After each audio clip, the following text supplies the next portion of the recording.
My name is Nkem Delimo KK. I'm a social worker with Elliott Community Human Services, and my position is the assistant team leader. And as an assistant team leader, I manage about 93 clients and I manage their day-to-day activities. I help with legal issues, medication management, therapy, crisis, legal problems. I work with other people from other multidisciplinary teams and other agencies, or constantly talking to the police, to lawyers, to recovery coaches, and a lot of other people that we have to work with in order to provide care for our clients, and all the other government agencies as well. So, and I also manage their data, which is on our Ihana page. So that's a summary of what I do in my position. Working with Elliott I've been working with Elliott for 5 years now, and for the past 5 years, I think in this my experience, I've learned to improve on my interpersonal skills, because oftentimes when we're working with other agencies, we all have different ideas on how the client care should be provided. But because I am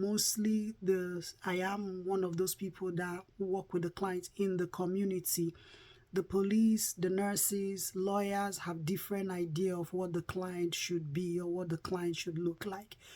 They tend to forget that these are clients with severe mental health problems, and they might not be able to, meet the expectations of what other individuals in other agencies expect them to be. So I'm very big on, advocating for my client, but my interpersonal skills have improved over the years, because at the end of the day, it's about client care. It's not about me.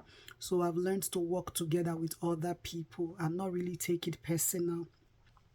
Among the three skills that I think a project manager should have, as someone who manages a lot of projects, is emotional intelligence, especially if you're working in a team.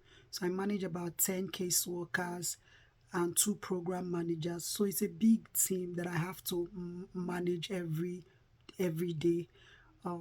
So emotional intelligence is big for me as a project manager, because if you're able to regulate your own emotions and manage your own emotions, that's when you're able to manage the emotion of a team.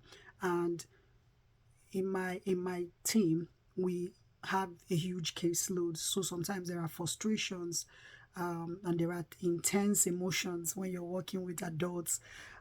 So being able to understand their emotion and empathize, as well as demonstrate that the workspace is supposed to be a place where we collaborate with each other. The team members tend to trust you more, and then we work effectively together. So emotional intelligence is very important when we're working as a project manager. Actively listening as well is a skill that I think a project manager should have. I work in a multidisciplinary and a multicultural team, so everyone needs to be heard. And I love feedbacks. That's the only way my program or my project will grow, right? If I am open to feedbacks from caseworkers, from every other person, and not take it personal. So I listen to everybody's idea, and I tend to incorporate it in any project that we have. So I think a project manager should actively listen, as well as be open to feedback as well. One other important thing is decision making. So I work in a team where I have to manage crisis a lot, which means people lose their benefits, people are suicidal, paperwork has to be done and other things. So being able to make a decision in real time is very important. Sometimes I'm in a position where I don't have a day or two to think about things. I have to make the decision immediately, especially when it has to do with crisis. Like if someone is actively, thinking of killing themselves, I have to make that decision immediately. So decision making skills is something that is quite complex, but it is something that I have to do. So decision making is important as a project manager. Thank you.